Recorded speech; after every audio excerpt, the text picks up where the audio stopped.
Aries, buhay pag-ibig ninyo guys. Okay? November 12, 2024.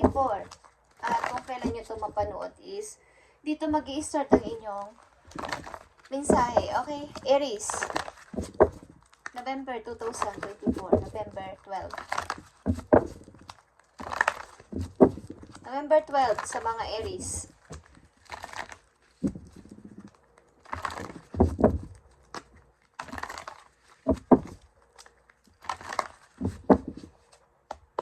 Para sa mga Aries, buhay pag-ibig ninyo guys. Okay, I need lang dito ng 2 message.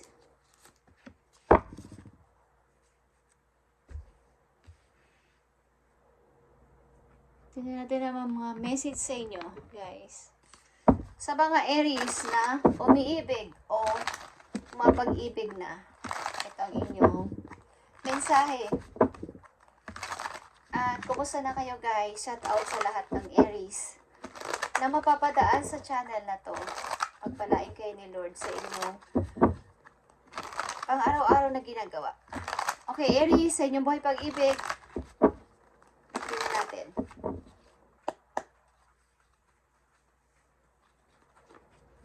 November 12, 2024 sa mga Aries na umiibig o iibig pa lang. Okay?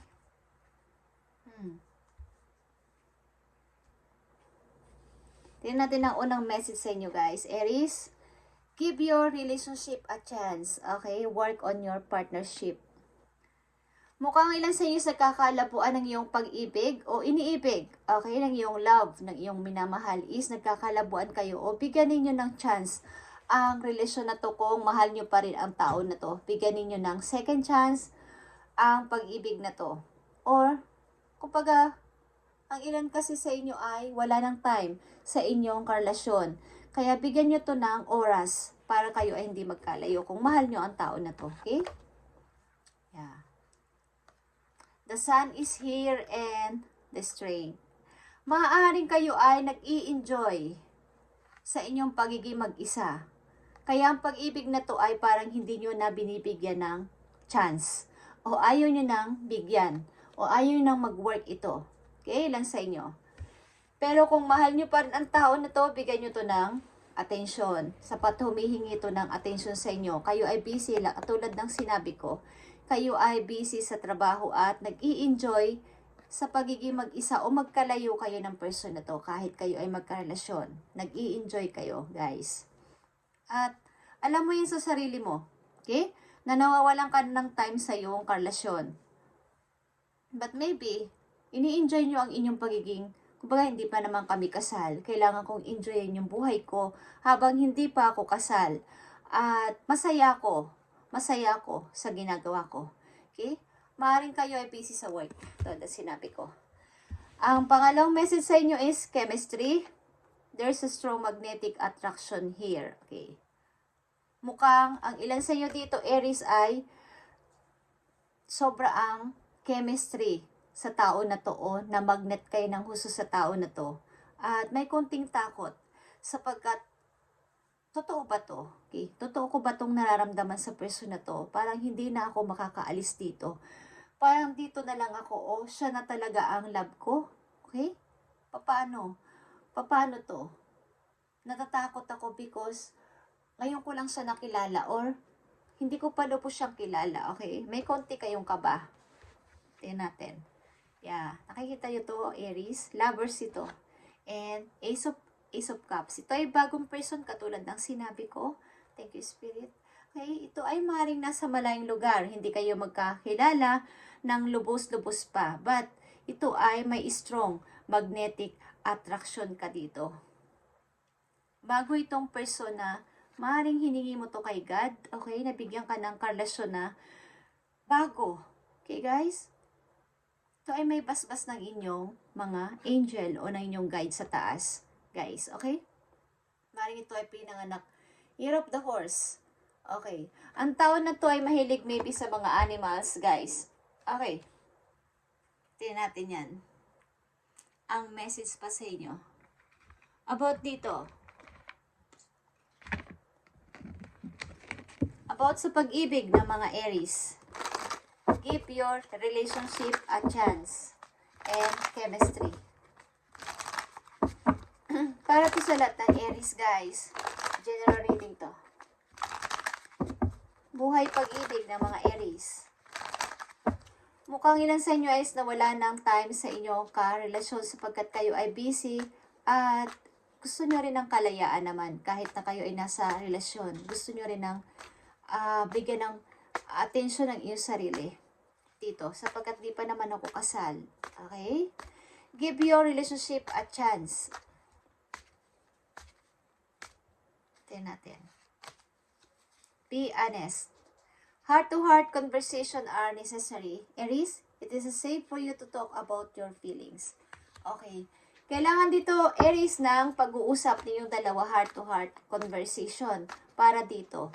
Ito ay matatapos ng maayos kung sasabihin ninyo sa bawat isa ang inyong mga nararamdaman. Maaring kayo ay hindi na masyado nag-uusap, kulang na sa communication sapagkat kayo ay busy nga talaga or ang inyong person. Wala na kayong maaring mga time sa isa't isa kahit sa pag-uusap.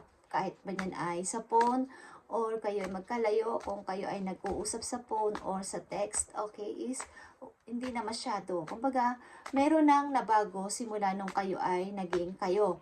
Hindi katulad ng mga una pa lang ninyong pagkikita, pagkakilala is iba na iba sapagkat maaring may kanya-kanya kayong ginagawa sa buhay at busy ang isa sa inyo or both of you is busy. Okay?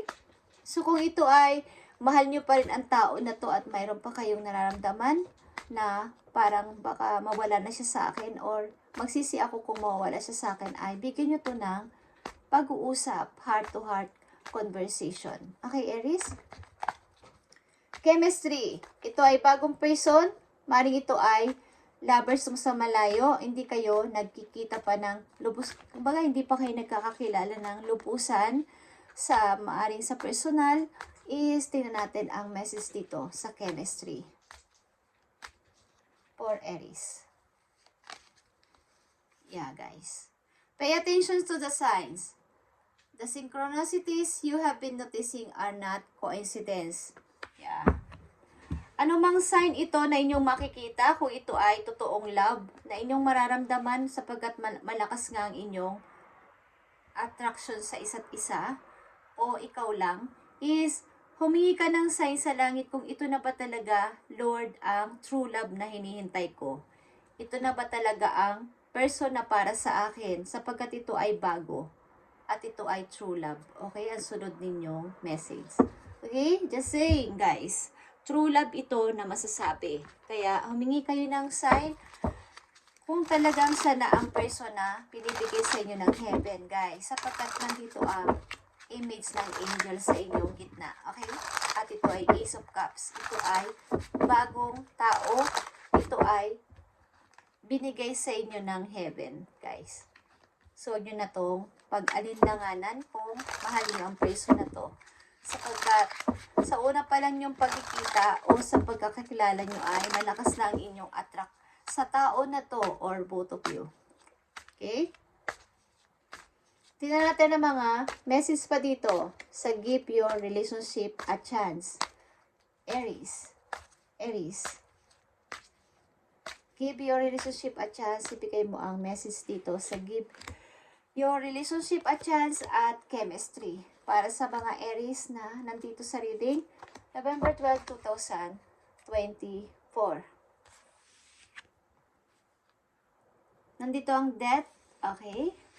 And the Empress. Okay, guys. Maaaring kayo ay nakaranas sa inyong past ng masakit sa relasyon at nalalaman nyo ang limitasyon o boundaries sa isang pagmamahal na todo-todo kung ibibigay sa tao na to. Baka magkaroon ulit ako ng iwan ulit ako at masaktan ako. Ganito yung inyong nararamdaman. Sapagkat nandito na ako, okay? Malago na ako sa aking galing sa nakaraan, the Empress, okay? Nag-grow na ako galing sa nakaraan. So, baka magbalik na naman ako sa dati kong ibibigay ko ang full kong time, full kong attention, okay, 100% kong pagmamahal sa person na to. So, kailangan dito ay, katulad ng message sa inyo, be honest. Pag-usapan nyo itong mabuti at isabihin sa kanyang inyong feelings, ang inyong takot sa galing sa nakaraan para magkaroon kayo ng totoong, halimbawa ay maintindihan ka ng iyong karelasyon kung mahal mo ang tao na to. Okay, Aries? At chemistry is here. Nakikita nyo to guys, I'm not joking. Ito ay binigay sa iyo ni Lord, ang pag-ibig na to, Aries. Huwag mo na tong pakawalan. Yeah, the hangman is here. Aalagaan ka ng person na to sa kahit anong mangyari sa iyo. Anong pagsubok, ano man ang pinagdadaanan mo, sino man ang kumakalaban sa iyo. Aalagaan ka ng person na to at uunawain ka. Ito ay merong unconditional love. Okay, Aries? Huwag ka na magduda dito. Ito ay true love. Message dito sa mga Aries na nandito sa reading. Ipakita mo ang message dito sa mga Aries na nandito sa reading about sa kanilang pag-ibig. November 12, 2024. Dalawa dito ang Ace of Cups. At ito ay true love, guys. Aries. Ito ay Ace of Cups sa dalawa at Lovers. Okay.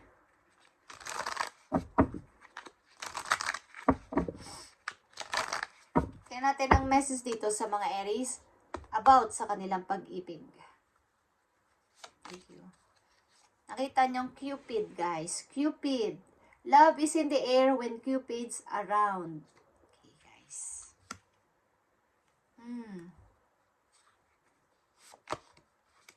And yin and yang. Okay, guys. Like the yin and yang, symbols twin flames and contains an aspect to each other character within themselves.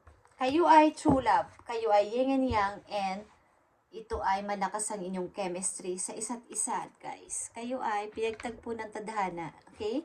Na magkasama. Aries.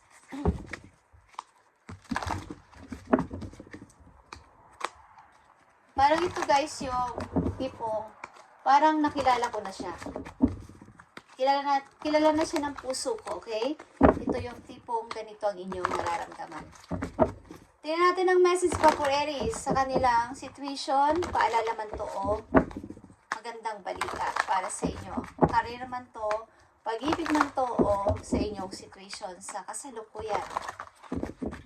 Okay, Aries. Sa mga Aries na nandito sa reading, kayo ay nai-involve sa inyong true love. At sa ilang ding Aries na nandito, ang inyong situation sa pag-ibig ay nawawala na ng mga oras. Kailangan dito ng, kumbaga, bigyan ninyo ng time ang isa't isa at mag-usap sapagkat merong kang takot galing sa nakaraan na baka pag binigay mo ang iyong maraming oras dito sa tao na to ay maulit na naman ang nakaraan na iwan ka at masaktan ulit. Okay, Aries, message sa inyo today. November 12, 2024. Nandito ang 5 of Michael, guys. Okay? 5 of Michael is here. This situation doesn't serve you, Aries. Release your attachment to the outcome. Consider taking a more uplifting approach. Okay. Maaaring kayo ay dapat umiwas naman sa mga drama ng mga tao na hindi deserve sa inyo, sa inyong kasalukuyan. At mag-focus sa outcome na paparating sa inyo. I-consider nyo ang pagtingin o pag-take sa mga nagpapalago sa inyong buhay. Okay? Dahil kayo sa kasalukuyan, ilan sa inyo, karamihan sa inyo ay nag-grow na nang nag-grow sa buhay. The Empress is here, the Sun, and Strength is here. Okay? Napakagandang mga energy ang nandito. Aries, at ikaw ay masaya sa iyong ginagawa sa kasalukuyan. Okay? Nagsasaya ka sa iyong sarili. Bagamat maybe ilan sa inyo sa relasyon talaga ay mayroong kayong boundaries o limitasyon na sa pag-ibig na kailangan nyong bawa is binigyan nyo ng limitasyon na huwag kayong masaktan muli. But, kung ang inyong relasyon na to ay mayroong pang pag-improve at mahal mo ang tao na to, kailangan lang dito ay pag-uusap at sabihin nyo ang inyong totoong nararamdaman sa tao na to, at kung mayroon tong pag-improve at maunawaan ka niya, is magkakaroon ng, kumbaga, kaliwanagan ang lahat kung maiintindihan ka niya at magkaroon kayo ng magandang samahan sa buhay ng person na to, okay? But, pinapayuhan kayo dito na kayo ay umiwas na sa mga madadramang tao na hindi deserve sa inyo. Kumbaga, hindi deserve sa inyo na sumali pa o papasangkot pa sa gulo again. Okay, Aries? And i-take nyo lang ang mga bagay-bagay na maaaring magpapataas pa sa inyong buhay, magpapagrow pa ng magpapagrow sa inyong buhay. At kumbaga, i-attach ninyo yung outcome kesa sa bagang ilan sa inyo ay tuloy-tuloy sa pag-moving at hindi na lumilingon sa nakaraan. Okay, thank you Aries and God bless sa inyong pag-ibig na to at ito ay Ace of Cups. Okay, bagong tao ito na binigay sa iyo ni Lord. Binigay ito sa iyo at inihahandog sa iyo ni Lord ang bagong person na to. Kung ito man ay karelasyon mo na ngayon, ito ay nasa malayo at hindi kayo magkasama but binabasbasan ng angel ang inyong relation. At hindi ito coincidence. Ito talaga ay itinakda para sa iyo at malakas ang atraksyon ninyong dalawa sa isa't isa. Ito ay masasabing yang and yang kayong dalawa, okay? Thank you Aries and God bless.